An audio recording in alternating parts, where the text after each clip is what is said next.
প্রণাম নেবেন আপনাদের সবাইকে আমার অসংখ্য প্রণাম। আজকে আমি কাটাতে চলেছি মাঠে। আজকে আমরা বেশিরভাগ টাইম এই জায়গাটাই কাটাবো, কারণ আজকে বৃষ্টি পড়ছে। আমার মুখ দেখে ভেবো না যে আমি গাঁজা খাই। আসলে ওটা এখানে পড়েছিল আর আমার চোখ মুখ কেন এরকম জানো, কারণ পাশে ভুট্টার জন্য। না ভাই, আমার এতটাও লোভ লাগছিল না যতটা আমি অ্যাক্টিং এ দেখিয়েছি। তার আগে আজকে চুরি করার আসল রহস্যটা চলো তোমাদেরকে দেখাচ্ছি। আসলে আজকে আর আমাকে চুরি করতে হয়নি, আজকে আমার ক্যামেরাম্যানই আমাকে হেল্প করে দিয়েছিল। এখানে একটা দেশলাই পরে পেয়েছিলাম, বাট কাঠি নেই। কেন এটার খোলা ছাড়াই নেই সেটা পরে দেখলাম। এই ঘরের উপরের দিকে অনেক কিছু আছে, এখানে তো কিছু মশলাও ছিল, তার সাথে দেখলাম কিছু আলুগুলো দেখে আমার খুব মায়া লাগছিল, তাই আমি ঠিক করলাম এদেরকেও পুড়িয়ে ফেলবো।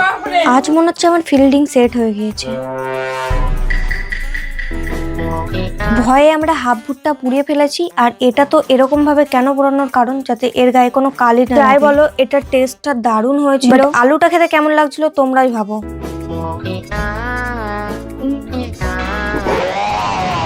দয়া করে ভুট্টাটা আপনারা ভোট চিহ্নে দেবেন, আর আমি আপনাদের এমনভাবে চুরি শেখাতে থাকবো।